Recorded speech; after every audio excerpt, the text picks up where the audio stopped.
What is up, everybody? Welcome to the Titans Time Podcast, your Tennessee Titans podcast for the Pigskin Podcast Network. I'm your host, Tyler Staggs. Got a great show planned for you tonight.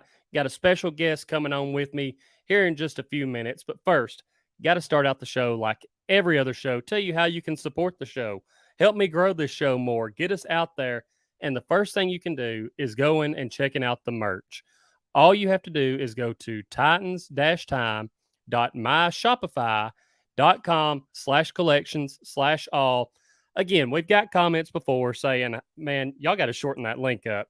Hey, it is what it is. If you want to get to all of our merch, the t-shirts, hats, long sleeve shirts, hoodies. I know it's getting warm now. Don't really need the hoodies, but hey, maybe if you're going and hitting the gym and need a hoodie to put on to start out, there you go. Go check it out. And that link is in the description of the audio version of the podcast and on YouTube. So easy enough. Just go follow that link, take you right to everything. And speaking of the audio version, that version of the podcast will be up later tonight.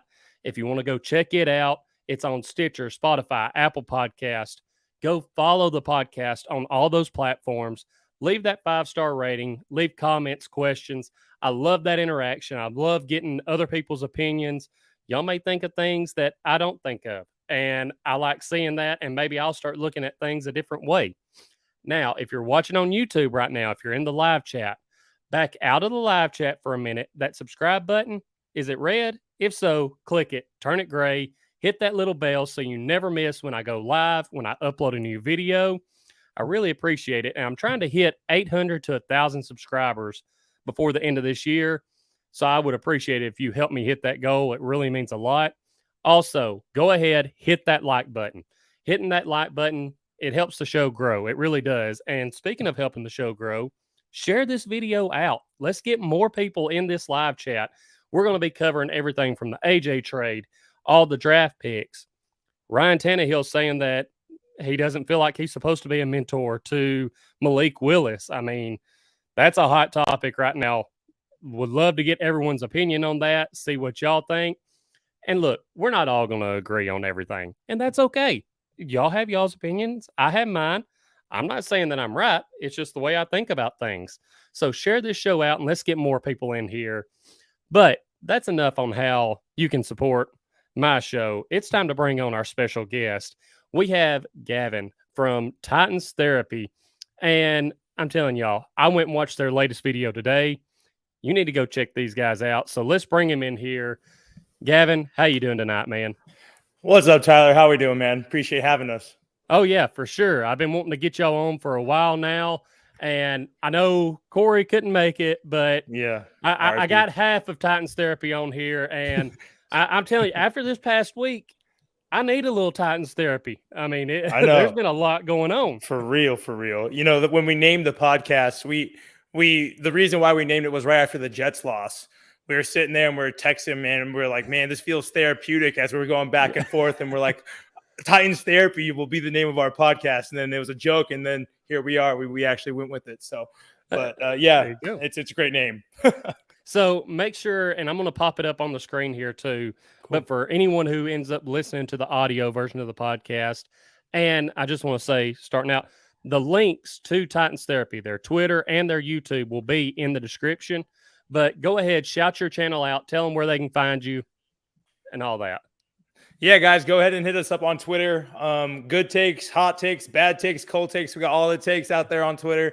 I'm a big stats man, so I'm always trying to do fun little nuggets on Twitter. Down to getting fights, down to provide some therapy, whatever you need. YouTube, we got episodes where a segmented show. We have a rant session that's pretty fun. If you feel like you have a good rant, hit us up and we'll go ahead and throw it up there because, you know, everyone needs someone to talk to, especially when you have a team like the Titans. So please follow us on Titans Therapy and appreciate y'all. You're right. With this team, you never know what's going to happen. I've told this story several times before, but my wife, when we met, which she was born up in the Boston area, grew up a Patriots fan. And since meeting me, she has come over to the Titans. She is a Titans fan through and through now. And there's been times where she's looked at me and she's like, how have you been? Like, how have you done this for so many years? And I told her, I said, look, that's how you know that I'm never going to leave you, because I am loyal to this team to a fault. Like I've been through the ups and downs with this team, and it's the opposite of a red flag in a relationship. Yeah. If you love the Titans and you love your partner, man, you know they're going to give you their all the time. That's funny. Exactly. Corey's wife is from Massachusetts and is a diehard Patriots fan. So whenever we play the Patriots, they can't watch together. So she did the opposite. She didn't come around. So she'll have to go to a bar, or we go to a bar, or whatever it is. We can't watch together. So that's funny that you mentioned that. Well, I got lucky. When playing the Patriots, whenever we first got together and everything, it was going back to that 2019 season. And so, ending the Brady era in Foxborough, I was able to, because at that time she was still a diehard Patriots fan. So I was able to give her a hard time about that. And it's fun. And like I said, just now she's moved over to the Titans side, and she understands. Life is smooth now. Life is smooth for you. It's easy. So everyone, just to make sure you find it, and again, this will be linked in the description for the audio version and here on YouTube. Their Twitter is @Titans Therapy, YouTube Titans Therapy. Go give them a follow, subscribe to their channel. They put out great work. And speaking of the social media, almost forgot to mention, go follow me on social media @Titans_time, Instagram Titans Time Podcast, Facebook Titans Time. Look, I'll be honest with y'all. Gavin's a lot better at running their social media account than I am my Twitter. So he's always putting good stuff out there. I saw some of the stuff you put out there today. So again, y'all make sure to go give them a follow. Follow me as well. We got some comments here rolling in. Al Pierce, usually always in the building. Al, I appreciate the support. Saying die hard. Nice draft. Go Titans. Kick massive tail. Oilers struck. Then we have David Story saying maybe it's a good thing Tannehill won't mentor Willis. We don't want him teaching him to throw interceptions at the worst possible moments. We'll that I've been seeing this take actually quite a bit. I've seen everything from Tannehill's a bad leader to this, so we'll definitely dive into that. Yeah, we'll touch on it. My wife's saying, tighten up, guys. Our first date was actually at the NFL draft in Nashville. We went to, wow. Yeah, it was day 3 of the draft. So, and I'll be honest, that's when I knew she was the one. I was like, this chick is willing to meet me at the NFL draft in Nashville. Yeah. Like, what more could you ask for there for in first a sea date? of people? Yeah, come on, that's awesome. The Pelican 3. Well, I hope Tannehill does good, and I hope Malik Willis does good too. There's enough room for them both to do good. And Clowney Super Bowl saying the AJ trade had me crying almost as bad as when Clowney left us. Have to disagree Clowney, a little bit. Few years back right now. A few years back with Clowney. Yeah. Man. So first off, I want to hop into, like I said, we went to the draft in Nashville. It wasn't day 1. It was day 3. So things had calmed down a little bit. I still remember seeing pictures of Nashville on day 1, how crowded Broadway was. Best draft they've held was Nashville. It looked amazing. So even with going to this one this year, you still say Nashville tops it all off. Yeah, I mean, just that one sweeping ESPN view just gave you all you needed to know of just how fun that atmosphere would have been on Broadway, especially, the Titans getting out there on stage and, they did the uniform reveal and that kind of stuff out there. I thought that would have been a really cool element. I personally didn't get to go. But I mean, from the camera, it looked like that might have been the best one they've had thus far. And, I may be a little biased here because I'm in Tennessee, but I'm like, yeah, nothing's going to top Nashville. But like you said, looking back at that view, like that sweeping view and everything, it was crazy. Even day 3, like it was crazy there in Nashville.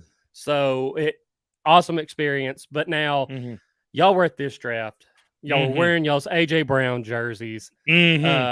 Corey had just bought a stitched AJ Brown jersey from the team store because they just came out in like March. Yeah, like pulled the trigger on it. I remember seeing this on y'all's podcast that you put out today.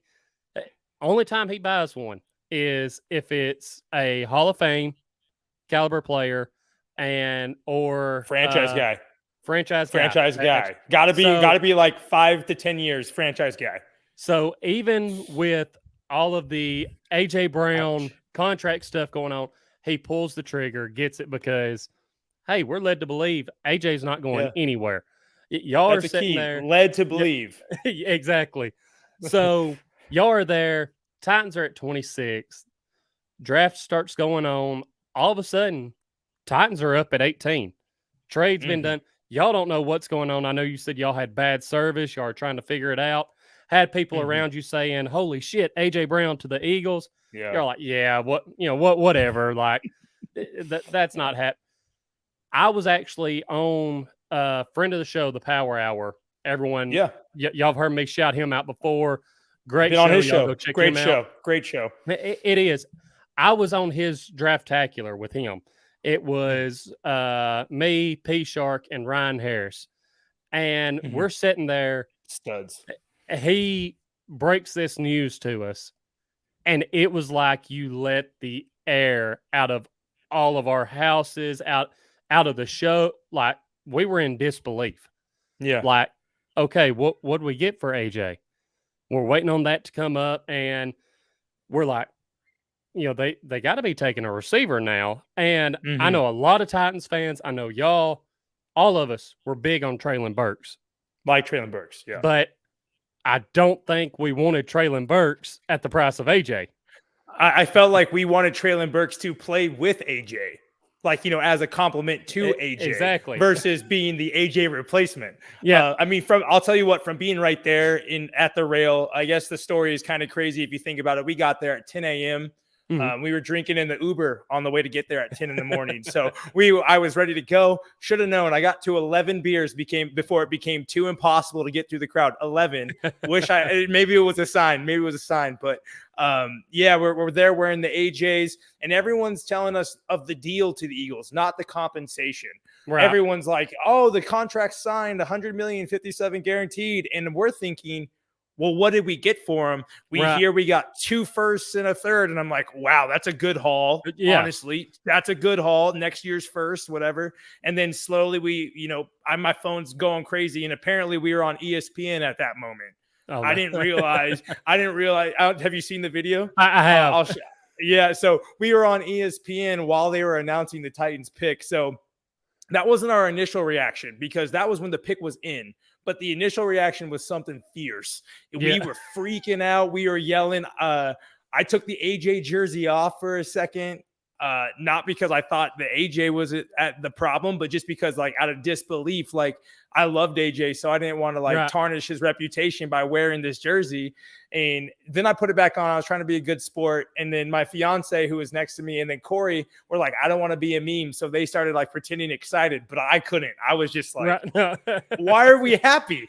We're losing a guy who's a cornerstone player for us, who is a true blue chip player for us. When we win games, he plays well. That's the formula. And so I was like, man, getting an unknown, given he's talented, Treylon Burks, but we don't know what Treylon Burks will become. So exactly. I'll tell you what, the draft, it was an emotional moment for sure. And then we were sunburnt. We were tired. We hadn't eaten. We couldn't go to the bathroom because we were at the front of the rail. We would lose our spot. So it was just a long day. And then to lose AJ and it was pretty deflating, man. It was pretty deflating. I honestly think the only thing that really helped my reaction, because I saw videos of people cussing J-Rob through the TV and, just mad enough to break stuff. And I think the thing that helped me most was being on a live show with Power Hour and all those guys. You had to hold yourself accountable for your behavior. Exactly. All of us were, it was the disbelief took over and none of us were happy. And we didn't really know what to think because, like I said, leading up to this, we thought AJ's with the team no matter what. J-Rob and Mike Vrabel not going to let it happen, and we're going to still got a year plus franchise tags if we want. We can do whatever we want. We're good. And when this broke, I'm thinking of all this stuff, and we'll kind of dive into this more. But like you mentioned, he's a cornerstone player, or was a cornerstone player for our team. He's the receiver that for 15 plus years we've been begging searching for. Like, Yeah. he's proven. Yes, I know the knee injuries. He's been in and out. But you look at even when his knees were messed up, I think back to the Ravens game and where he just powered through 5-6 guys to get into the end zone. And yeah, he'd go out for a play or two, but then he'd come back with a fire lit under him. And I'm like, you've not had luck with drafting receivers. Corey Davis didn't pan out. Justin Hunter didn't pan out. That's just a couple. Kenny Britt, just a couple there to name a few, like guys we've searched through. Not been a hit. AJ puts up over 1,000 yards in his rookie season. Second year puts up over 1,000. Closed in on it this year, even missing, I think it was 6 games or something like that. I mean, all you got to think about this is in our last 2 playoff games, who's the only player that scored a touchdown for us? Exactly. So was it Derrick Henry? No. It was AJ Brown scored in our last 2 playoff games. He's the only player that scored a touchdown for us. Think about that. So that right there spoke volume. And I'm like, why are we starting over? And I really hate it. And we'll dive into Traylon Burks a little bit later. But I hate it for him because his moment got overshadowed by this. No question. But, it was one of those things where now as more has come out, and I don't just stick to one side of the story. I've looked at what AJ told TD, and then I look at what the Titans have pretty much come out and released. And I'm like, okay, so the truth is right here in the middle somewhere. I mean, it's just like any other story. When you get 2 sides, you put them together and, okay, this is kind of what it's like. But my biggest problem now, I actually have more of a problem with AJ than I do the Titans organization, because especially looking at his press conference with the Eagles, they flat out asked him, did you request a trade, and what led up to that? And he chose to respond by saying that he doesn't want to get into all that. Basically, that's in the past. He just wants to look forward. AJ, I wish you the best going forward. I don't want to see you get hurt or anything like that. Obviously, I wouldn't mind if, your seasons weren't as good with the Eagles. He plays terrible against us next year. That's exactly. the ideal. Yeah. So, but I'm with you. Take responsibility. If you ask for the trade, I mean, we know, hell, Debo wants out of San Francisco. Yeah. He requested a trade. It's been made public.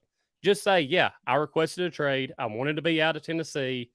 Like, even with all the love the fans gave you, I would have more respect for you if you actually come out and say, yes, this is what happened.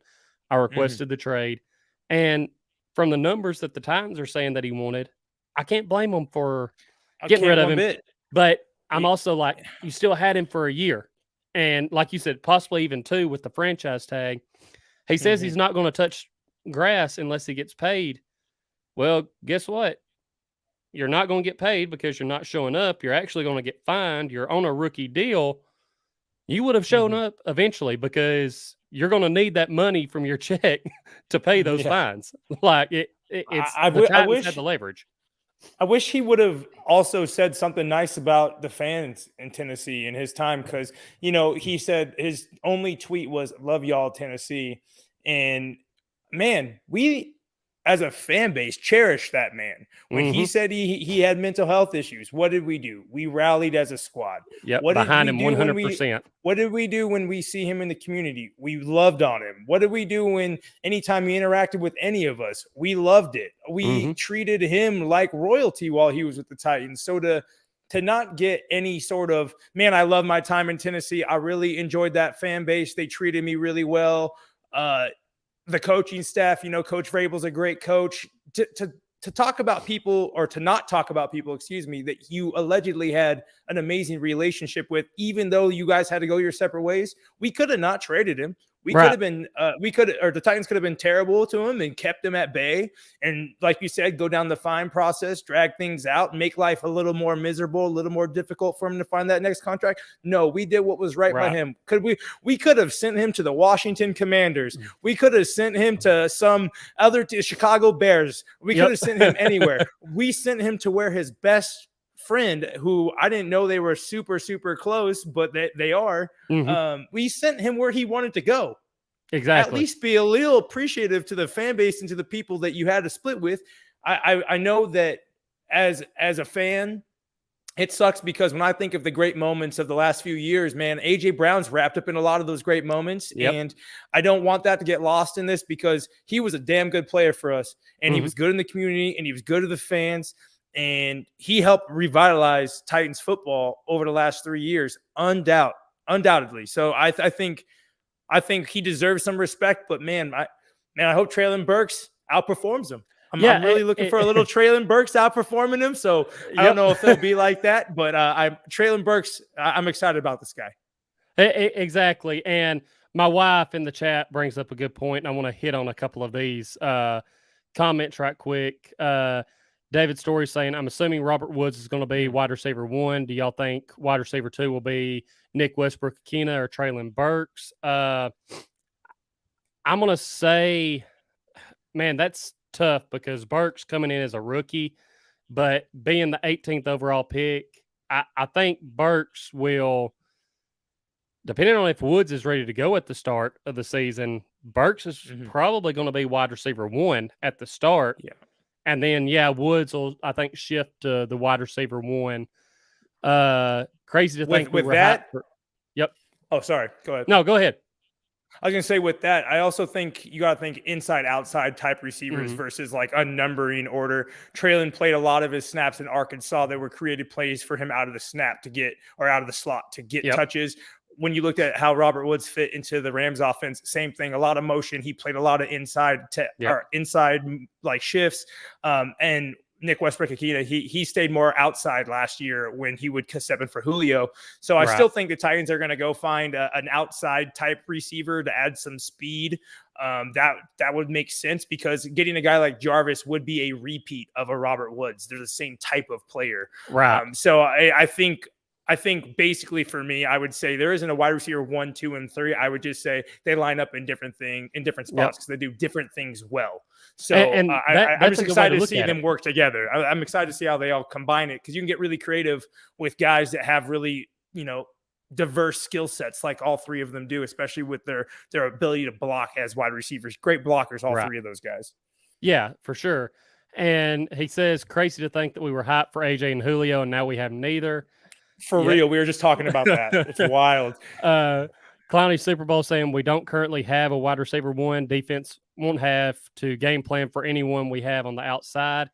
And I mean, that's some good points because, like you said, looking at it that way, you don't really have a guy that's taken over that spot yet. We won't know who the wide receiver 1 is till probably halfway through the year.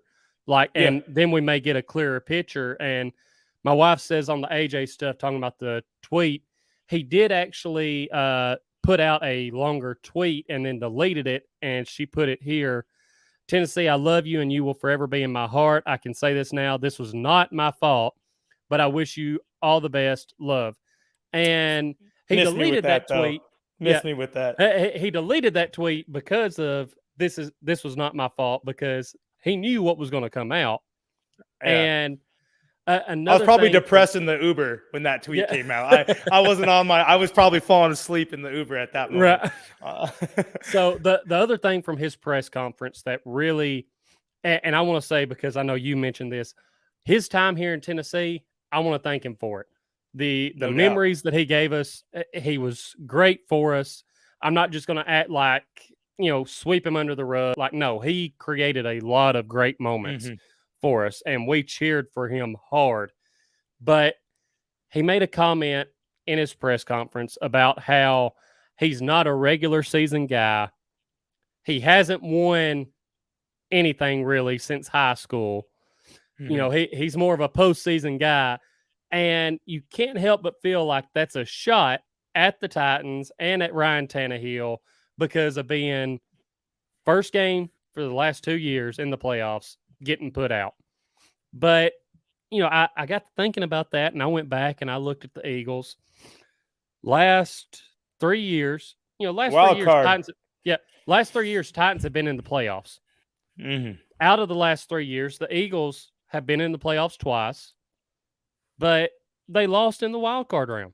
So AJ may want to do a little bit more research there and see, because team you went to haven't been doing any winning in the postseason either. Like, and I'll ask you this, like, straight up, like I do this thing sometimes where I'll look at quarterbacks and I'll just make a list right now, top 1 through 32. Where do I think they are? And then I'll pass it off to someone. Personally, I believe the gap between Ryan Tannehill and Jalen Hurts, plus or minus, where whoever you think is better from whatever angle you want to approach it, it's not that big where you think you're going to instantly be going Super Bowl based off a changing quarterback. So exactly. I think the comment was a little off from AJ, especially because he had won back-to-back division titles and went to the AFC Championship game in his rookie year. You know how many rookies go to the AFC Championship game? Only 4 teams go. So you're not really doing the best there with that comment. But I don't think the Eagles are going to get further than the Titans will this year, whether that's even making the playoffs, because they got to win their division, and the Cowboys could win the division. The Commanders made up a lot of ground. I thought the Giants nailed the draft. So I think they're going to have more competition this year. It's not going to be nearly as easy, but the AFC is a lot more difficult. So we'll see. I agree with that. The AFC is crazy. And I mean, really, if you mentioned some of the other teams in the NFC East, and I'm not really thinking about the Commanders as much because Carson Wentz is their quarterback. Like, hey, sorry. I just don't really see that helping them out a whole lot. He's got better weapons there, though, in my opinion, than he did in he does, Indy. But Carson Wentz is going to Carson Wentz. I mean, that's what it comes down to. Now, like you said, the Giants, I feel like they had a solid draft. The Cowboys, when Dak stays healthy, they're usually always in the mix there. They'll be in it. But really, what he done, and it kind of hurts me to say this, but the AFC South, as far as the AFC goes, when you put the 4 teams together, it's the weakest division in the AFC. Love it. Especially with Deshaun Watson being gone. Love it. NFC, you look at the NFC East. It's the bottom of the NFC. It is. So, yeah, you're still in a position where you can win the division. But my question is, okay, you and Jalen Hurts are real good friends. Yes, when you are out there just throwing the ball around, y'all can have that chemistry. It's different when you throw a defense out there that's trying to stop you. And what happens if, things don't go your way? What happens if your best friend isn't getting you the ball as much? Yeah. Like what happens when you don't have Derrick Henry getting 30 carries and they're throwing to you 10 more times and you already missing these games and already having surgeries? Let's see how that durability holds up when you're more involved as you maybe hope you are. Right. I know AJ wants to bet on himself. Hey, he has all the right to do it. He has all the talent in the world to bet on himself. Not going to disgrace him for anything he did with us. I'm wishing him the best. When he's not playing us, he's going to ball. I'm probably still going to be looking for him in fantasy football. Like I don't have anything bad to say about AJ other than I wish it would have been handled differently. It was a shock to me. And I wish we would have gotten like a little more than we got for him. But and I agree on that point, because when I'm seeing the compensation for it, I'm like, man, all we got was a first and a third. Like, I feel like we should have got more. And did you see the Debo proposed trade? It was pick 10 and a third and a fourth from the Jets. From the Jets, and then the Niners had to give up a fifth in Debo. So they would have been 8 picks better, whatever your value is on 8 picks, but a third. So actually, in comparison to the Debo offer, it was a pretty good offer. Yeah. But I still felt like, man, he just meant so much. That's why he feels like we should have got more. Like, he meant so much to us in this organization that we feel like we should have got more. But in all reality, you look at these other receiver deals that got done, the Devontae Adams trade, the Tyreek Hill trade's kind of an outlier because I think Miami gave up like 5 picks for him or something like that. But either way, you look at all the deals that have been done and it's like, okay, that kind of falls right where it probably should have been. But Yeah. as Titans fans, big AJ fans, we're like, man, if we were going to do that, why didn't we get more? Like, why didn't we? I don't know if the Eagles had a second or not. I can't remember for sure. But like, why didn't we get a second? I blacked out after that, man. Yeah. I my attention span was gone, dude. So, again, want to thank AJ for everything he done here. This is not just to blast him. Just wish he would have handled it a different way and actually owned up to it. You had a chance to own up to it, and that would have spoke volumes. If you would have just said, look, I wanted to be out of Tennessee. I wanted to come here, play with my best friend. Okay. It is what it is. You're a professional athlete. You can try and play where you want to play. Yes, it'll still hurt. We've learned in the last 24 hours it's not easy to answer every question perfect. Exactly. So also, to be fair, when you're at a press conference and people be talking to you, sometimes the questions might lead you to say something you don't necessarily plan on saying that could be misconstrued or whatever. So I'm sure we're about to touch on that in not too long. So. We will. First, before we hop into talking about the draft picks, I know you've already talked about them on your show. A lot of other people have already talked about them. We're just going to go over them, kind of give our thoughts, who we're most excited for. But before we get into that, I want to get into a segment of the show. It's the Best Bets segment presented by DraftKings. And, DraftKings, the NBA playoffs are going on right now, and they got some good offers out there. I mean, there's nonstop action with the playoffs going on. A game, it seems like, every night. And DraftKings is an official sports betting partner of the NBA. This week, new customers can bet just $5 on any NBA team to win and get $150 in free bets if that team does win. And if you're looking for a bigger payday, I know I usually get greedy and I go for that bigger payday.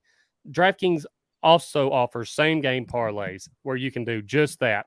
Build your parlays up, get those bigger odds, win more money. Create your own parlay by combining multiple bets like which team will win, total threes made, total rebounds, and more. Boom, you have a shot at an even bigger payout.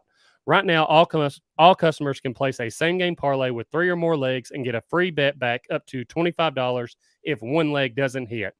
Simple. Download the DraftKings Sportsbook app now. Use promo code TPPN. Bet $5 on any NBA team to win their game and get $150 in free bets if they do. That's promo code TPPN at DraftKings Sportsbook. Minimum age and eligibility restrictions apply. See the show details for more on that.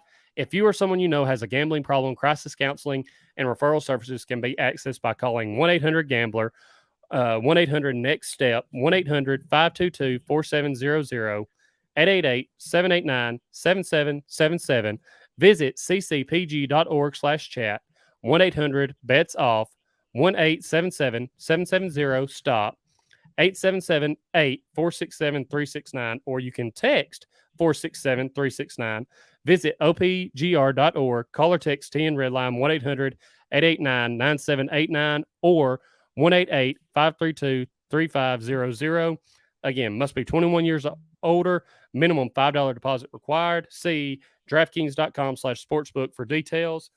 And, over the last couple of weeks leading up to the draft, I got to eat a little crow on this. I said, Aiden Hutchinson, bet on him be the number one pick.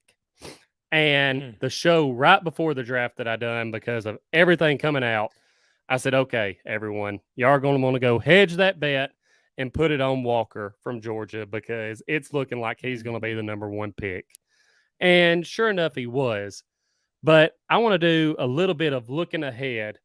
Not sure if you're a gambler or not. You like throwing a little bit of money around. But I may or may not put some money on Titans in the money line in the over for points every week, but we'll talk about it. I'm looking ahead at the offensive rookie of the year for this next year, just because they've got these odds out and, maybe a little too early to be looking at this, but hey, it's when the odds could be the best for whatever player you may be wanting to go for. If your team, hey, just went through the draft And unless your team didn't have any draft picks for some reason, Rams, like not until like the 5th or 6th round, then your guy may have a shot. And Treylon Burks right now is opening up as the second favorite for Offensive Rookie of the Year. Kenny Pickett is the most favored. Then you have Treylon Burks and Drake London following that up at plus 750. So I want to ask I'll tell you what, that's a real good bet right there. Yeah, I was going to ask on that. Do you think you take a chance on Treylon Burks possibly winning Offensive Rookie of the Year? Because, AJ's gone. I may have actually liked his odds more if AJ would have still been here because AJ would have drawn all the coverage. But what do you think on that? Well, my first thought is if Kenny Pickett's leading it, he's still got to win the job over Mitch Trubisky, who I know that they're still going to go on. So as far as I'm concerned, that means he's really the best odds that are the favorite, in my opinion, because I'm looking at that like Kenny Pickett has to win the starting job before you can even guarantee he's going to get some playing time to be the Rookie of the Year. With that being said, Drake London, man, that depends on that QB down there, but they got other weapons too, and that Jets draft was money, and that Jets free agency and what they've done, they got a better football team, which I think could translate to him being more successful because as a group, they're all better. So I like those two guys being up there, but Treylon, man, let's think about the touches that are available in this offense. Yep. How many targets a game would you guess NWI gets? Well, I guarantee you Treylon's going to get more. Yeah. Okay, now you got Derrick Henry. What's happening if, we get behind early, we stick to the game plan, but it doesn't work out. It's happened before. We start throwing. Yep. Okay, well, that's reps for Treylon. And as far as I'm concerned, our offense is going to look a lot different this year than it looked last year. Last year was a ghost and we got Tim Kelly. Yeah, I was going to say, not just Tim Kelly, but last year we were so injured. Offensive line, wide receivers, literally everyone.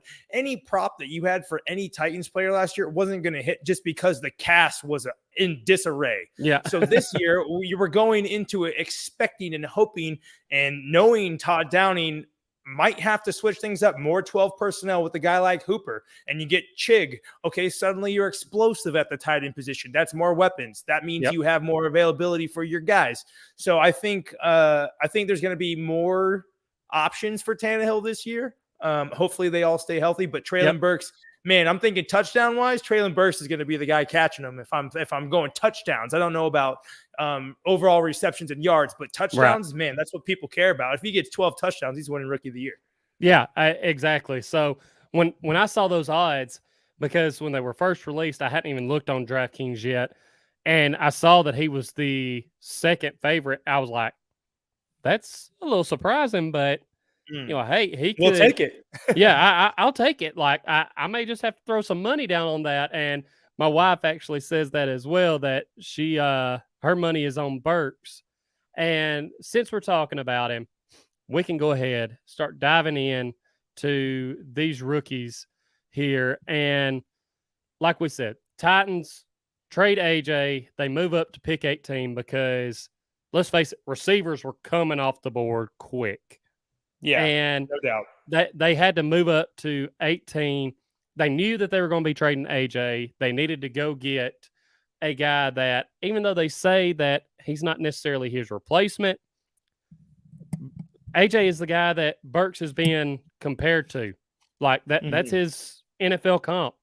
And they move up round 1, pick 18, grab Treylon Burks. And I want to say, I feel bad for Burks because while I think some fans are rational and know, okay, he's coming in as a rookie, like we don't need to put expectations too high. But then there are fans out there that are like, oh, he's like AJ, same play style, a little bit taller than AJ, massive hands. I mean, the guy should not have, knock on wood, any problem with drops.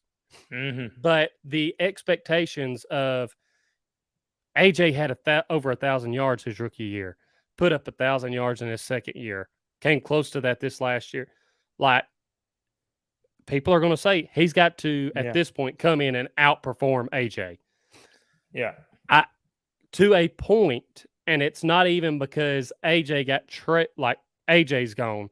It's the fact of, okay, the Titans had found the receiver they had been looking for, traded him away. Now they have to start over. For me, that's where the pressure comes in of, okay, I'm not asking you to be AJ. I'm asking you to be Treylon Burks.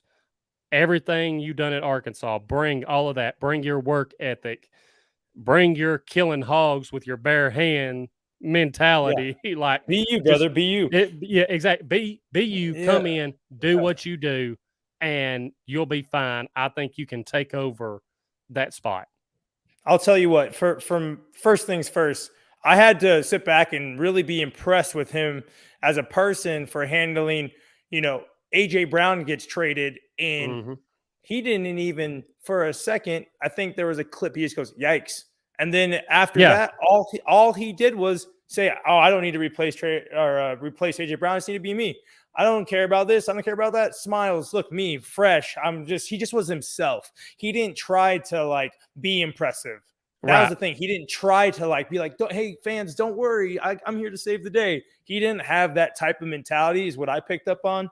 But the other thing is AJ came onto this roster, and who was the number one wide receiver we had? Corey Davis, pick number 5 overall the year before, okay? This time is a lot different. On this roster, Treylon Burks comes in with a hurt Robert Woods, who everyone says Robert Woods is the best teammate they had ever had. You have Andrew Whitworth over here writing him over his heart in the Super Bowl. Literally people love Robert Woods. So you can tell me there is not going to be a better mentor. You love that word, mentor.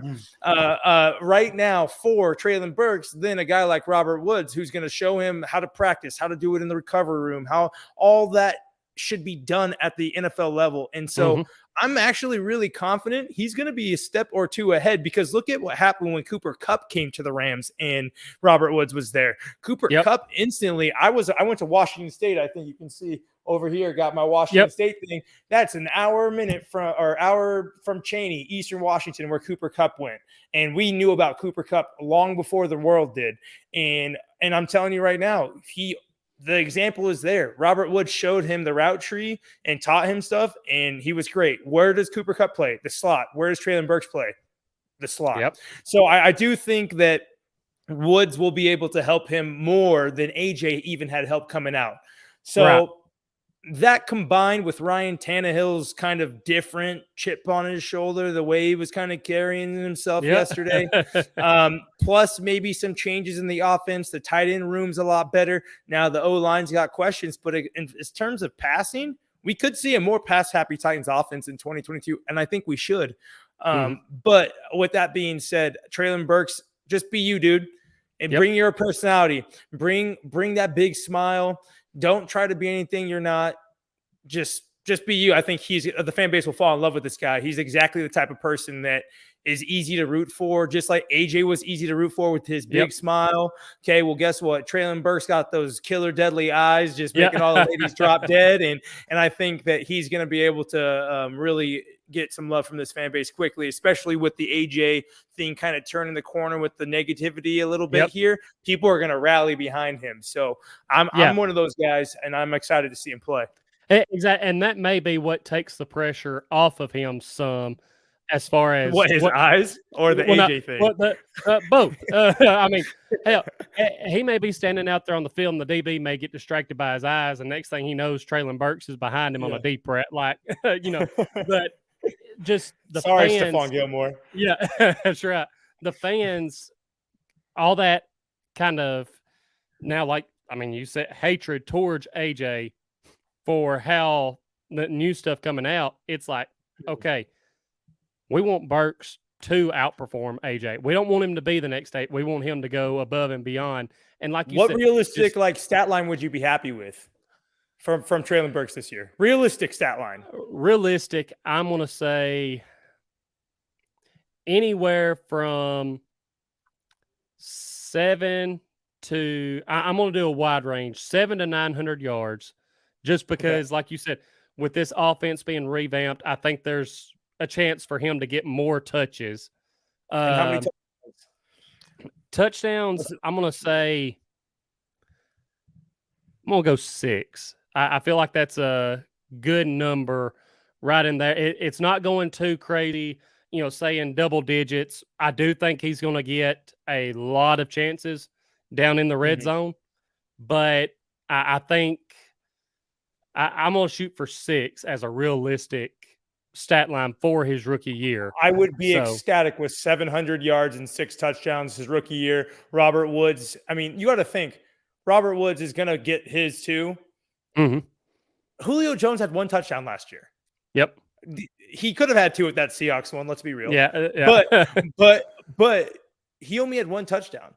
I guarantee you between Treylon Burks and Robert Woods, they have more than AJ and Julio had combined last year. Yeah. You got to remember, Tannehill threw 33 touchdowns in 2020. I bet you he's going to be close to that number again this year. I have a lot of faith in how the offense is going to look this year. I'm just worried about the O-line. But back to your point, Treylon Burks, 700 to 900 would be phenomenal for him. Yep. I hope he's really big on third down. I think third down catches are something that, this team really has been missing over the years. AJ had a couple phenomenal third down games. The Niners one and the Bills one come to memory where he had like 12 catches for first downs on third down. I'm like, what? But anyway, I really hope that he's just consistent and he's healthy. If we get consistent and healthy, the stat line doesn't matter that much. Yep. Yeah, like you said, the being consistent, being healthy, and I mean, really, the dude's game. How after he gets the ball in his hands, his run after the catch, like that's one of his biggest upsides. Now, don't get me wrong. As far as coming into the league, I don't think his route tree is as developed as like AJ's was, even especially AJ year 3. Like I don't expect him to come out and have that route tree. But you mentioned it, having Robert Woods as that mentor to teach him this route tree, get him better. Like I have a lot of faith in Burks. Let him come in, do his thing.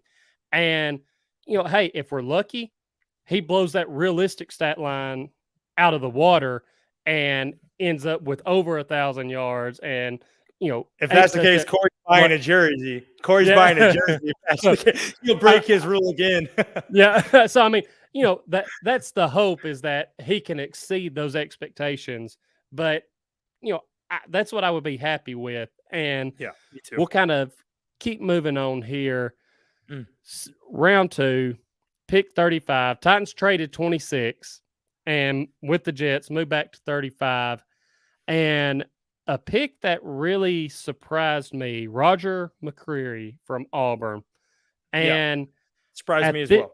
At this point, like I mentioned, I was on Power Hours Draftacular. After AJ got traded, we saw that we still had 26. I went on record then. I was like, at this point, if you're trading AJ, draft Malik at 26. Like, go ahead, get him. And when they traded back, I was like, okay. And then when they went at 35, I'm like, all right, at this point, good chance Malik's going to be gone. Grab another receiver. Like, you got rid of AJ. Yeah. Because I was like, at coming into the draft, we were like, we have AJ, we have Woods. Let's grab a receiver. We'll have 3 guys there. We'll be, I like that better. Trade AJ. Well, hey, now we're back down to, really 2. Like, grab another guy there. But they go corner. And I get it, because you look at the injuries last year. You look at how some of our secondary went down. People have always said you can never have too many cornerbacks and you can never have too many edge rushers. I get it. You got to have that depth. It was just a surprise pick. Now, McCreary, he's a guy that, from what I'm seeing, he plays football, man. He does. Plays football. He fits Vrabel's style. That man press coverage. He gets up in their face. The biggest knock on him, I think, is like his arm length. But I was watching some highlights of his, and No Flags Film does a great job of breaking these guys down. Film, man, for real. And all the lead up for the draft and during the draft and post draft, amazing coverage. Really Big asset. I don't know how the dude finds the time to break all of these Insane. people down, but he talks about how McCreary, he does like to guess times on receivers' routes, and he may turn his hips the wrong way, but he's so fluid that even when he turns his hips the wrong way, he gets turned back to the receiver and is right back on him like in no time.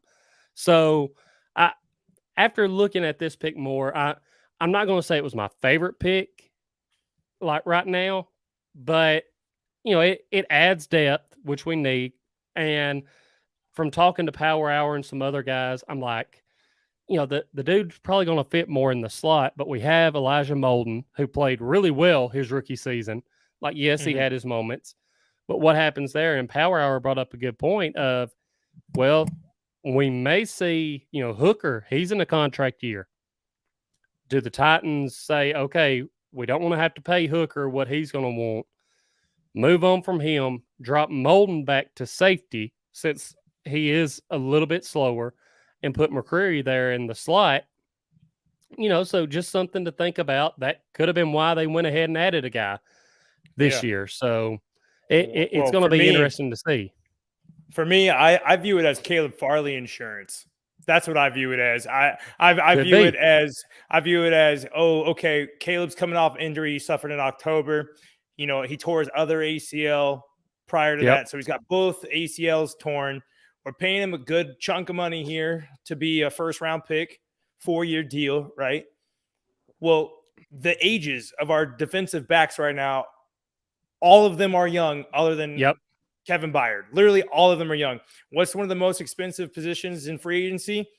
It's DB. So if we keep drafting young guys and keep doing that, then we don't have to go spend big on free agency, which we did for a Malcolm Butler, which we did for in previous years.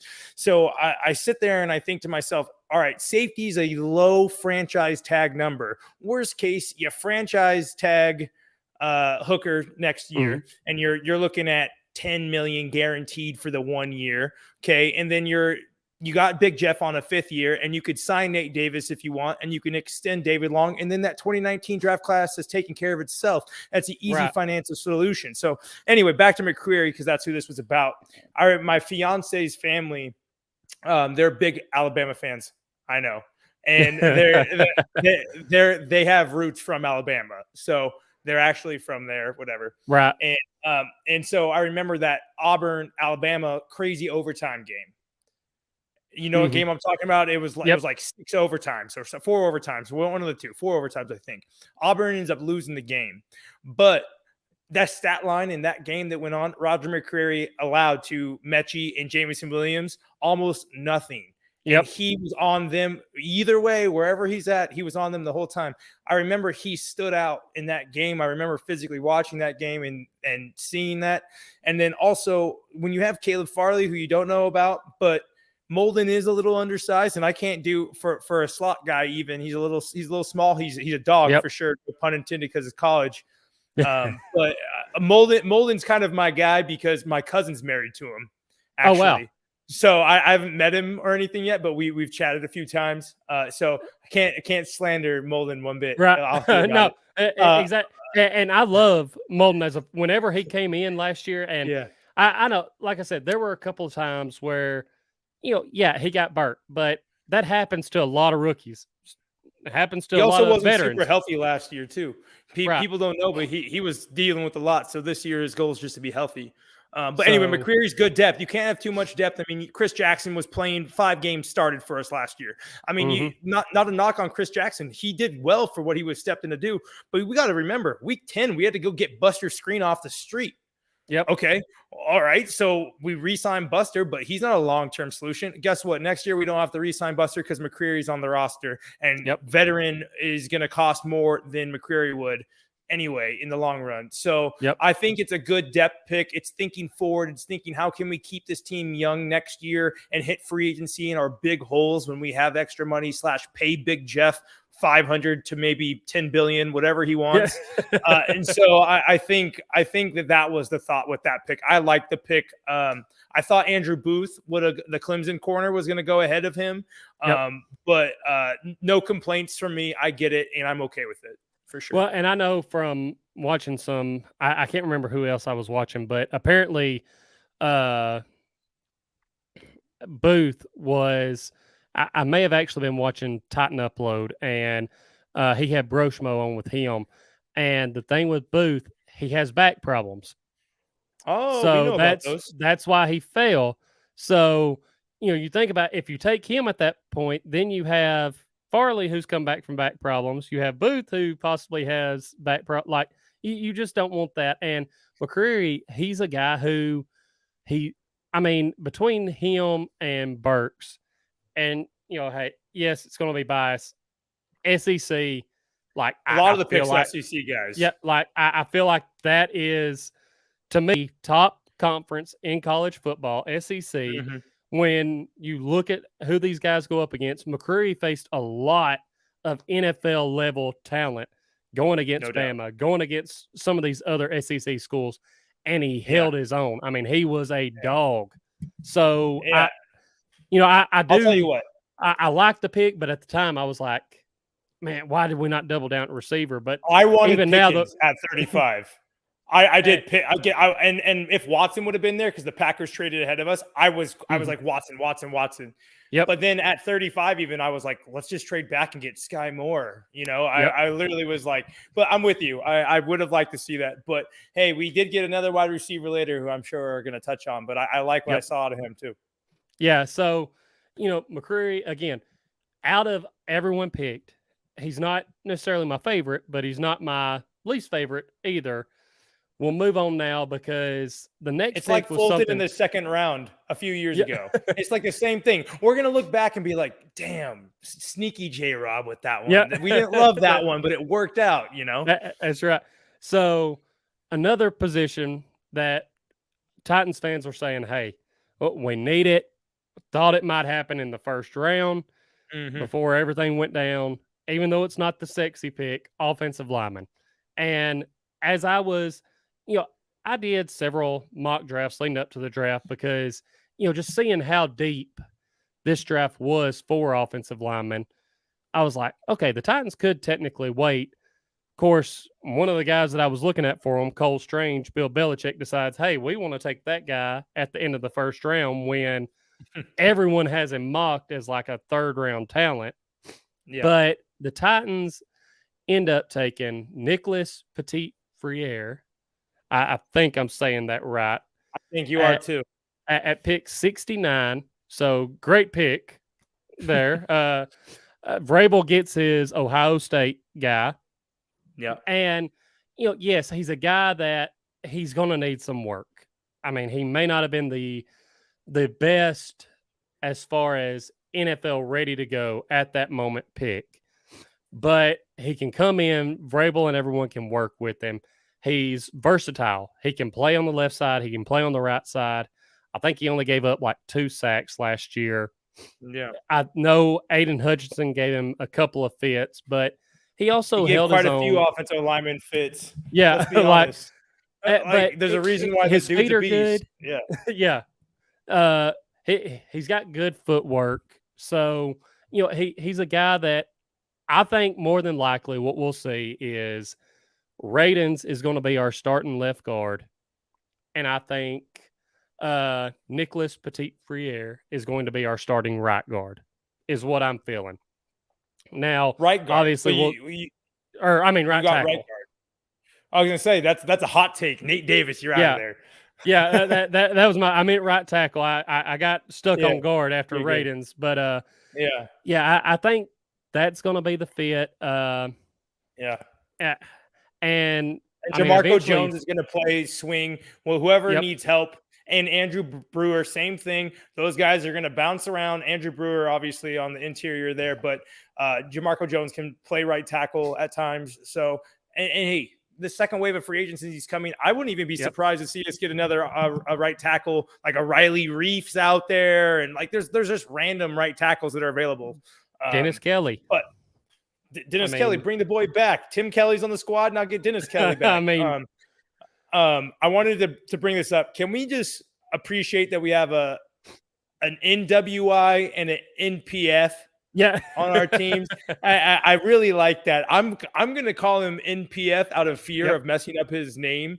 So I'm going to call him NPF going forward, which I think is just sick. There's a lot of people in the NFL, a lot of guys in the NFL. I have trouble with their name.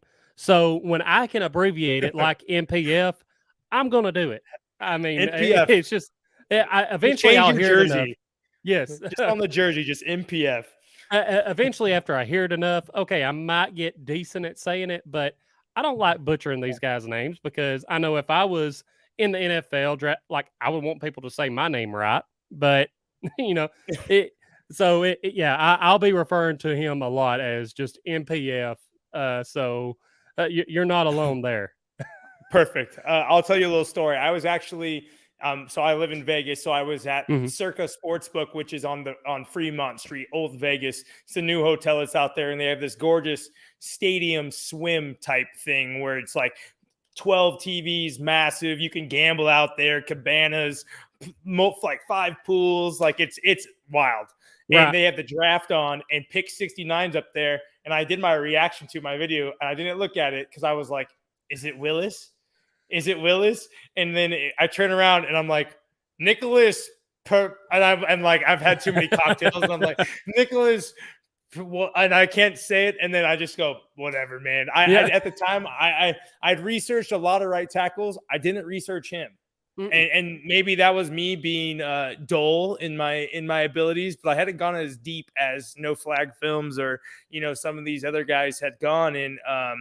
And the more I see a versatile guy that just needs to get stronger. Seems like he just needs to grow into his body a little bit. He hit the weight room. And, I think there's low expectation when you're a 3rd round pick versus a 2nd or a 1st. And especially coming into a position that could have another veteran presence by the time the season starts.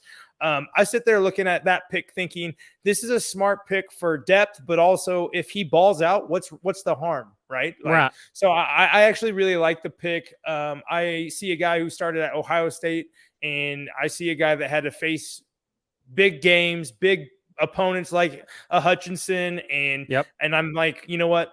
He's gonna do his thing. Versus, I do get frustrated when tackles from small schools such as Radins got drafted because I'm like that he played 5 games, got drafted in the 2nd round, and he faced no one that got drafted. Meanwhile, these dudes are getting reps in the SEC, Big Ten. They're getting the good reps. So I'm happy we did take a tackle that is battle tested in college versus someone who was kind of an unknown. Even if I didn't know who they were, I just mean unknown in terms of talent. So. Yeah, like for me personally.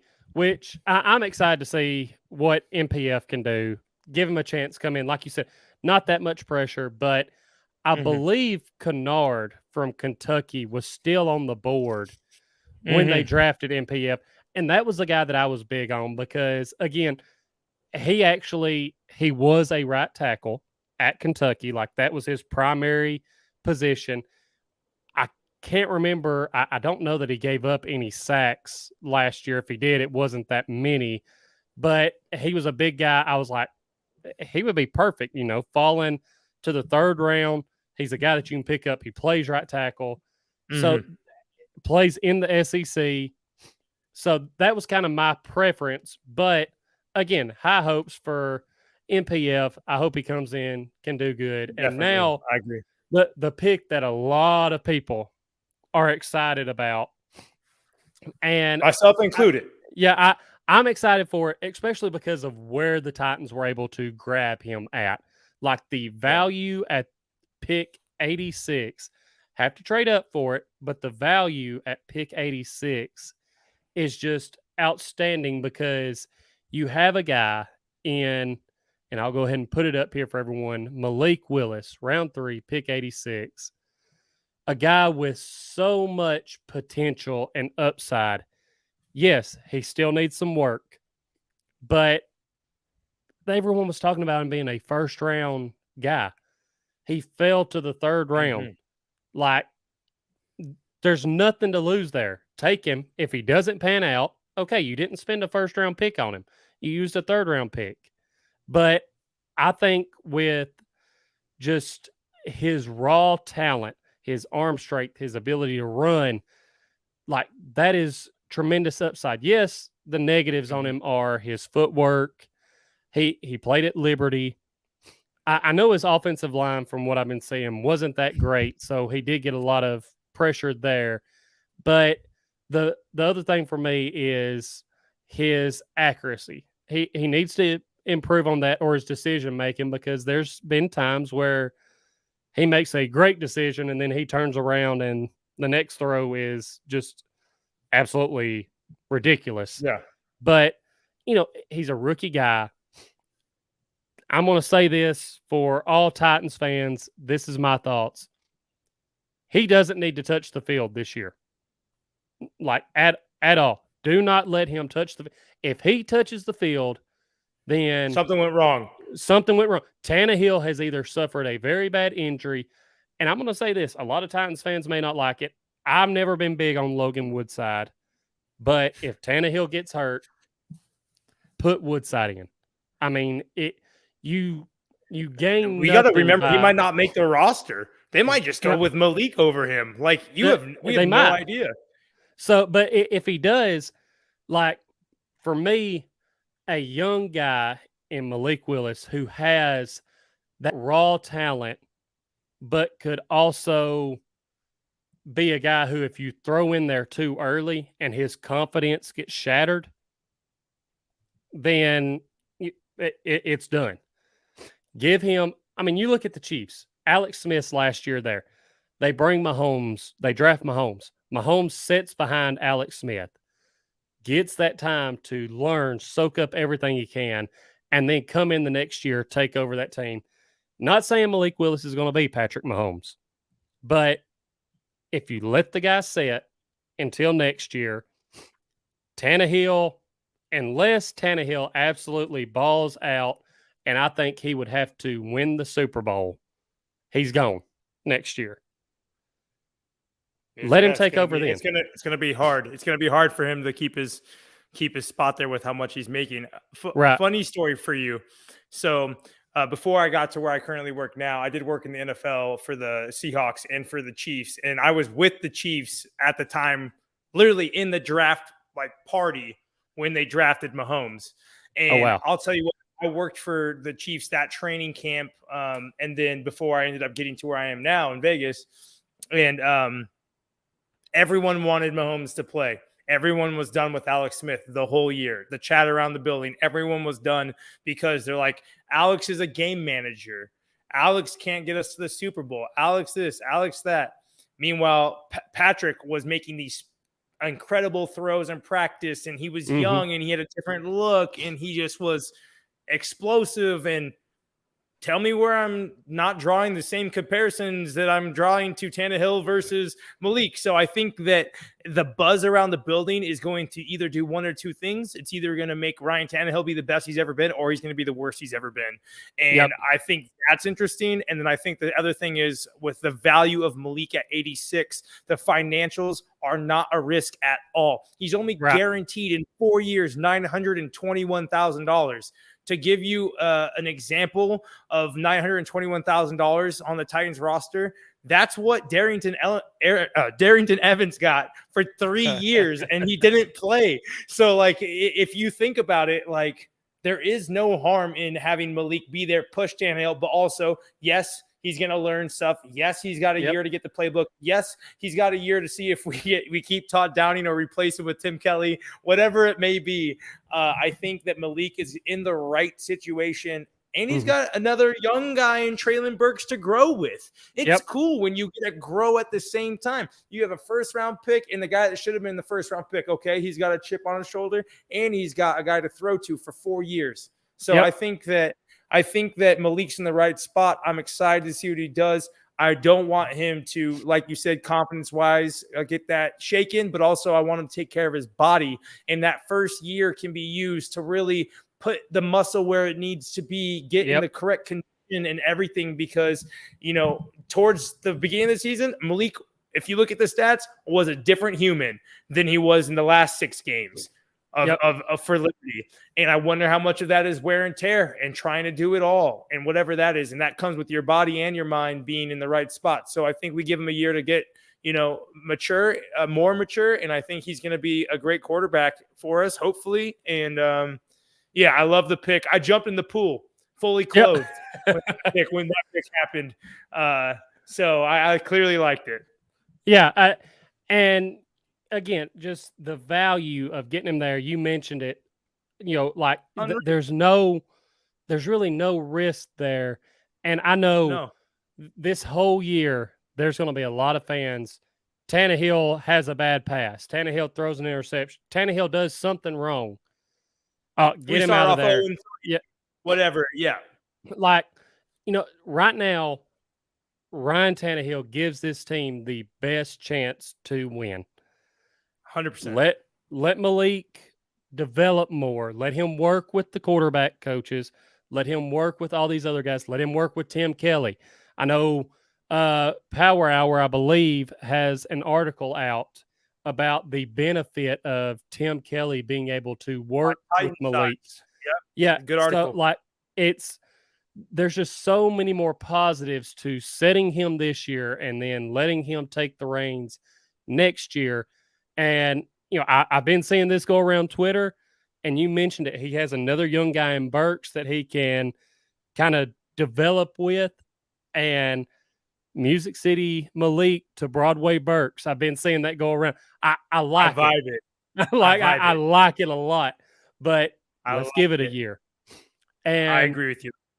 We'll kind of go quicker through these next picks. You like to chat. I'm a chatty guy. I am too. I mean, when it comes to Titans football, I like cutting it up and breaking it down. Therapists talk.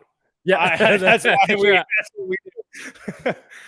I may have to turn this around and lay down on the couch over here behind the table and really get comfy so we can dive into this. But tell me about your childhood. How did you become a Titans fan? It all started back when I was 6 or 7. So next, jumping to round 4, the Titans take Hassan Haskins from Michigan, and this is a guy. I know a lot of people talk about how hard he is to bring down and how hard he runs.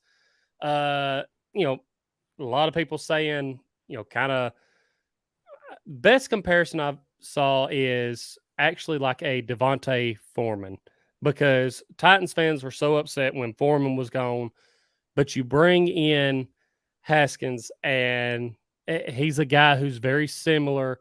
But the biggest thing for him right now is his ability on special teams. It's unreal, dude. He is a baller in punt coverage. Yes. Watching him go down on punt team and just lay people out, it's amazing. And that's going to be the thing that honestly can help him make the team. Because I know Will Compton was like, damn, I ain't getting a spot. Yeah. Will Compton saw that, was like, damn, I'm done. And we'll dive into this later, but you have to wonder if Vrabel was maybe in J-Rob's ear when it came to their last pick of the draft, because Compton is tweeting throughout the whole draft about how many linebackers are going, and the Titans not taking any linebackers, and all of a sudden last pick, hey, Will, we got our linebacker. But like I said, we'll dive into Haskins. That. Yeah, I like Haskins. What I will say is, in the big games last year, he showed up. And I keep saying, I wanted guys that showed up in the big games. I wanted guys that seemed ready for the moment. And here's the thing. We don't know how healthy Derek's going to be next year. Let's just be honest. Derrick Henry didn't look like Derrick Henry in that playoff game. I know he was rushed back. I know all that. But the truth is, you just need more people back there. I mean, we have Hilliard, and I like the way Hilliard played. I actually thought that was the right choice, keeping Hilliard over Foreman in free agency. But I see Haskins as a valuable, versatile player that's going to find reps in special teams, but also he can spell either of those two guys. And let's just remember, running backs get hurt. It's not a problem to have more guys. Darrington Evans is no longer on the roster. He's with the Bears, sipping Mai Tais with Dan Cruikshank. So let's just let them go do their thing, and we need more depth, and I didn't see a problem with it. Yep, I'm same way. I like adding the depth, and again, the special teams play. And now I know a lot of people excited about this pick as well. Yeah. At 143 in round 4, Chig Okonkwo. Again, believe I'm saying that right. I'm just going to call him Chig. And the dude he's going to bring a dynamic to this offense that we were missing last year with the tight ends. I know I'm hearing comparisons to like Jonnu. I'm hearing comparisons to Delaney Walker. But really, all we need to know about this guy is he fits the Titans style of he's good after he gets the ball in his hands. The yards after the catch. He's tough to bring down. He was the fastest tight end in this tight end class. Like, he's a guy that just get the ball in his hands, let him go to work. I like the pick. I think it was the first time in a while there was a pick that J-Rob just picked the best athlete. Yes. And usually J-Rob picks someone to fit in a hole. Well, this guy was the best athlete who fit a position of need at the time. You pair him with Hooper. 12 personnel is like my favorite thing of all time. 2 tight ends, 2 wide receivers, 1 running back. I love it, especially when the Titans aren't trotting out Ferkser, who can't block to save his life. And then you have Swaim, who just honestly, he's like goodish. I don't know, but like he's not an athlete. Hooper and Chig should automatically be TN1, TN2, and then Swaim should be in goal line reps. But Swaim is the sneaky dude. Swaim is the guy who he can block for you, but usually wherever he catches the ball at, that's as far as he's getting. I don't need Swaim on a seam route on 3rd and 8 in the 4th quarter. I don't need that. So anyway, I like the pick. I think Chig is going to be a dynamic player. He's obviously very raw. I mean, you see his route tree that he ran. A lot of times they just did jet sweeps with him because he's so damn good once he got the ball. So I think we're going to find ways to get the ball in his hand. I don't think he'll be the main receiving option. I think that would be Hooper at the tight end position. But I do think he's going to make a difference in splash plays, which is something that we all know we missed last year once Derek went out. The splash plays went down significantly. And so I hope that he brings that to the offense and just is another dimension and weapon. Yeah, well, he brings that dynamic back of, you think back to like the tight end screens that we had with Jonnu. Like, we can reincorporate that now because we have a guy that is athletic enough to do them. And we'll keep moving on here. Then we get our next receiver, our other receiver, Kyle Phillips, round 5, pick 163. He's a guy that's good in the slot. He's not going to be the fastest guy, but he's one of those slot guys who first 5 yards, he's going to find a way to get open. And again, a guy who's going to be competing for the special team stuff, punt returner. Like, I don't have much to say on him. Again, I wish the Titans would have took another receiver earlier in the draft, but it is what it is. I'm not against Phillips, but just not overly excited about the pick. Let's be honest. Looking at the tight end room, if you go down past Burks, Woods, NWI, okay.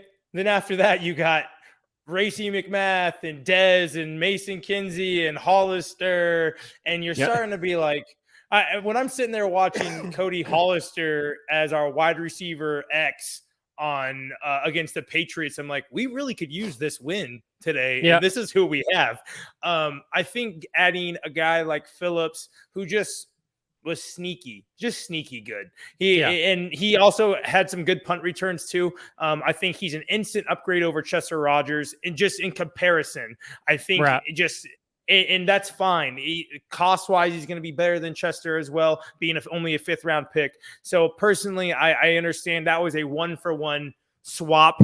Trester Rogers no longer on the roster. Get Kyle Phillips. Made sense to me. I was fine with it. Like you, wish we would have got a big wide receiver in this draft, but it is what it is. And we'll move right along.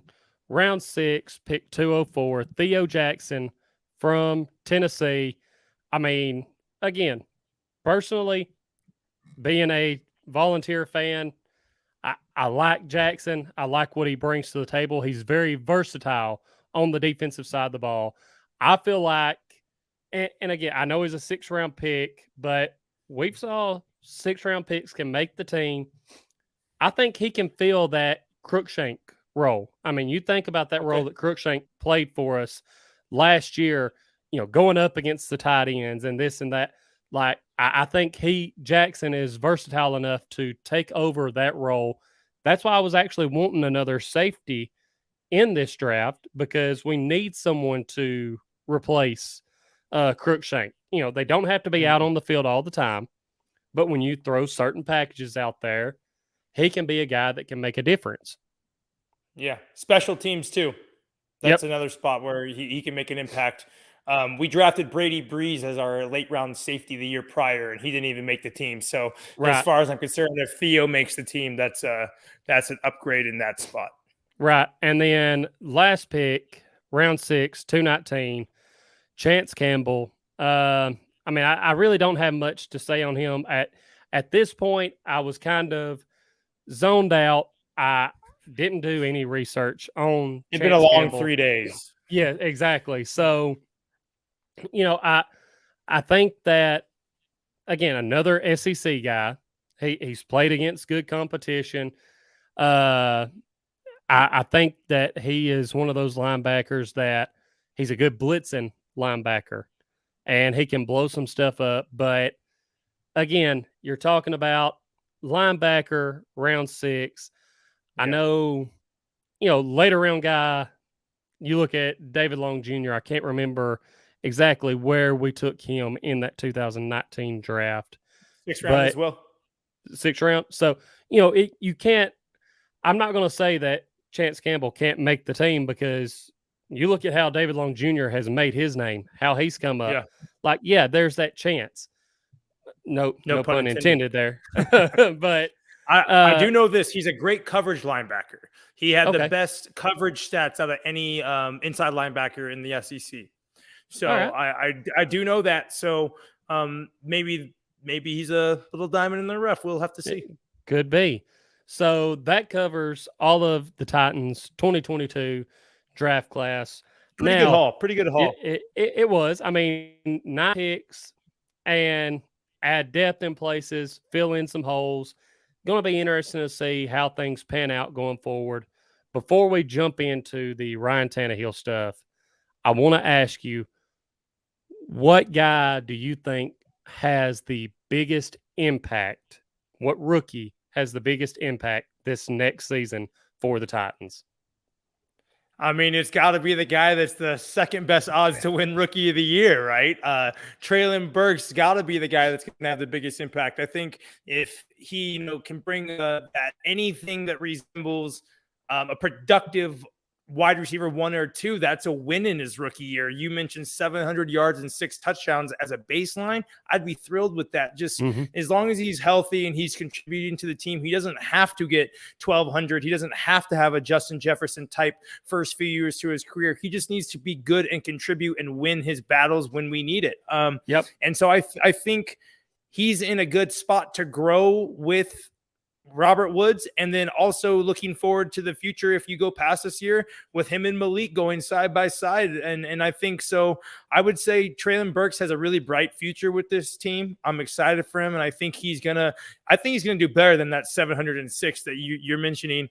But I think he'll have a huge impact next year. Yeah, I do too. And I'll go, since you went Burks, I'll go different. I think it's kind of a toss-up for me for the next guy in line that would have the biggest impact. It would be easy to go with McCreary since he was our 2nd-round pick.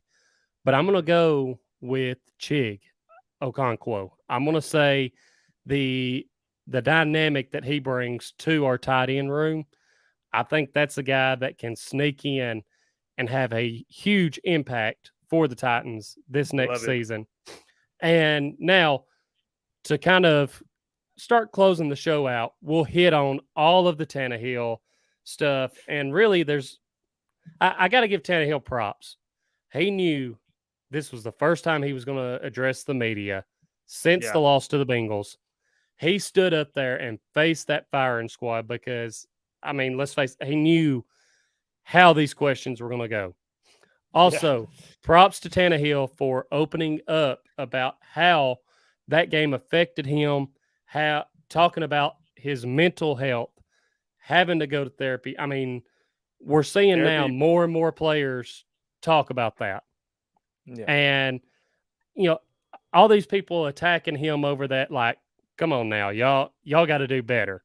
Like, the dude is talking about one of his most vulnerable moments. So I'm going to put that out there. But the biggest thing that came from this was when asked about, you know, if he knew that the Titans were going to draft Malik Willis and all of that, working with the guy who is essentially going to be coming to try and take his job. Tannehill talks about, and I know you tweeted out the exact quote, but he talks about how they're going to be sharing that quarterback room. They're going to be watching the same film, same tape. They're going to be competing, learning, but he does not feel it is his job to mentor Malik. And that sent not only Titans Twitter, but all of Twitter, all of sports, NFL Twitter into a frenzy. Yeah. So I know you've tweeted about this. I've tweeted about this. For me, my thought is Tannehill stood up there facing that firing squad, and for one moment, he slipped up and said a little bit more than he should have. With the response that he gave, I feel like it would have been just fine if he would have left that one statement out. Nothing could have been made of it, but it's out there. And, you know, yes, you have players who carry a different mentality. Like, there's a lot of NFL players that have weighed in like, oh, well, I mentored these young guys when they come in. Like, that could be player preference. I mean, yeah, I saw people make the argument of, hey, if you're paying me $30-something million and you come in and tell me, hey, this guy's going to be cheaper than you, he's going to start doing your job and take over for you, I need you to mentor him and train him. I've saw people say, okay, like, yeah, hey, I'll do that. You're still paying me right now? Like, yeah. Yeah. But Tannehill, he's a competitor. He's obviously, if Malik has questions, I don't think he's just going to give him the cold shoulder and, you know, lock him out. Yeah. Like, again, for me, I just think the comment would have been better left not being said. But what's your thoughts? I'll be honest, I'm good with the comment. Okay. Here's why. It's because Ryan Tannehill, he lost that game against the Bengals, and everyone wanted to hear from him right after the game. He didn't go to the podium. Yep. Okay.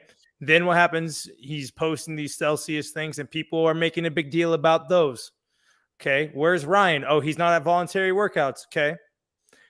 AJ gets traded. Ryan didn't text Traylon Burks. He literally every move that he's making or not making, people are mad at him about. Okay. So then he goes to the media. The question before the Malik Willis is going to take your job, how do you feel about that question was, how does it feel to be paid so much that your contract is so big, they had to get rid of your best receiver because you make too much money. So people don't know. They see the 17 clip that PK Paul Kahersky posted.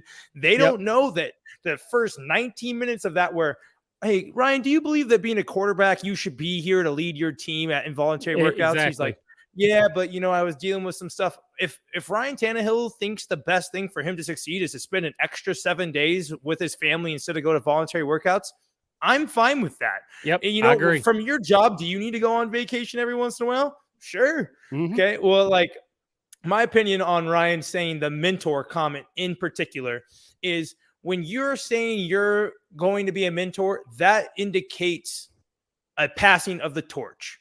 Right. Ryan Tannehill is entering this season with, I can still lead this team to a Super Bowl victory.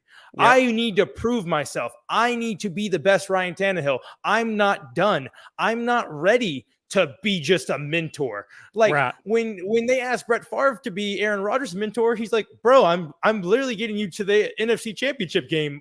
Right. Why do I need to mentor this guy? So, like, I think, and the same thing with, I forget who it was, Flacco. Flacco's like, bro, I just won a Super Bowl. Like, why do you need me to mentor this dude? So I think that people need to realize that Ryan Tannehill's entering this season with the mentality of everyone's against me. Everything I do, everyone's against me. For the last 3 months, people have said I need to be replaced. For the last 3 months, people say I can't play in January. For whatever. I came out of the press conference actually liking Ryan Tannehill more. Right. And the reason is just because I think that, like, people thought he just didn't care. And the truth is, he cared so much, he was struggling with his day-to-day life, doing simple things. He was embarrassed by how he played. And honestly, other than 3 or 4 throws, he played a damn good game. Right. Like, I've watched the game like freaking like 5 times. He played a pretty good game. So, not to get fired up about it, but I just think Ryan takes a bad rap for what's he done. He's revitalized Titans football. When Mariota was the quarterback in that Broncos game, our season was in the tank. We were done. We were nowhere near a division championship or going to the AFC championship game. Well, guess what? Ryan got us to back-to-back AFC South titles. Right. We have a good shot at a third one. And guess what? He's going to have a chance to redeem himself in January. So I think that people are forgetting about the fact that this is a competition, but Ryan Tannehill has the reins, and Ryan Tannehill is doing this for Ryan Tannehill. He's not checked out. He wants to win. So I think that's what people aren't realizing with that. And I get the excitement over Malik, and I think that's part of it. I think when you have a guy as talented as Malik, it's just like nudging, constant nudging. You want to see him play. You want to see, what can you do? Do something. Yeah. And I think that makes Ryan Tannehill his seat hot when he's just literally has no reason to be replaced right now. Literally not a single reason. So I give Ryan Tannehill mad props. This account, Corey, as well, Titans Therapy, we actually really commend Ryan for what he said about mental health.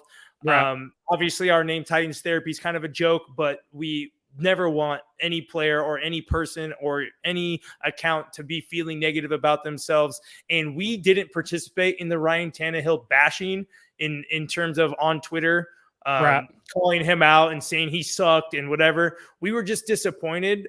Just said, wish he wouldn't have done that bubble screen or whatever. We weren't like, this guy's trash. Like I think that sometimes we forget they're athletes and we're just sitting behind the scenes on the couch or doing our own show. And these guys have real lives. So exactly. And like you said, him, obviously people wanted for so long him to come out and talk about that game, thinking he didn't care. And like you mentioned, he cared so much, it was affecting his everyday life. He couldn't sleep. That affects his wife. That affects his kids. That affects everything. And that, how the start of his offseason goes by it being like that, him not being able to sleep at night because he's replaying the game in his head. Like, I can understand even more of why he needed those extra couple of weeks with his family. And again, it was voluntary workouts, people. I mean, come on. If your job tells you, hey, you can come in for these voluntary work hours, really not going to affect your pay, any, but if you just want to come in and build some, chemistry with the other people at work, like, no, you're not going to go to that. You're going to, I'll see you in a couple of weeks when I actually have to be there. But I will say, I've went on record on my show here saying, when it comes to Ryan Tannehill, regular season, I have all the faith in him in the world. My biggest thing on Ryan Tannehill, I'm not going to be bashing him all the time. I'm not going to be going to his wife's Instagram post, commenting like, hey, why is Ryan in hiding? Blah, blah, blah, whatever some fans have done. Like, that's taking it too far. My thing is, season, I want him to prove me wrong. As of right now, after the last couple of years, I'm at the point now where, okay, I don't know that you can lead our team to this point. Not trust you, but I want you to prove me wrong. Prove me that you can get to that next step. Prove to me that you can lead this team to the Super Bowl. And I will sit here and say, hey, you prove me wrong. But like you said, I'm not going to be constantly bashing him. And no matter what he says right now, you mentioned people are going to tear him apart. And that's why for me personally, I felt like, okay, but again, he stood up there and like you mentioned, he was asked about his pay. Like, hey, that pretty much kept him from paying AJ. Like, just the questions that led up to that one. Yeah. I think that it did get to him some. And honestly, like I said, I feel like if he could go back to that moment, especially with all the hate that he's getting now, which I don't know, he may like that hate now. It's putting that chip on his shoulder. I'm seeing a fired up Ryan Tannehill heading into this season. And he may not change that quote, but I'm like, since everyone has him under a microscope, that's why I felt like, okay, that comment probably should have been left out because that's what people are going to. They found their next target. They fixated on it. Yeah. Yep. So, again, people are going to have their opinions on it. They can have their opinions. I'm not going to sit here and say that you can't, this and that, but just really think about what all this guy has been through, what all he opened up about. Like, and what we're doing to him. Exactly. Like we're all part of it. This team. Yeah. So, he wants to win just as bad as we want him to win. Exactly. And so I'm not going to hate on him. Right.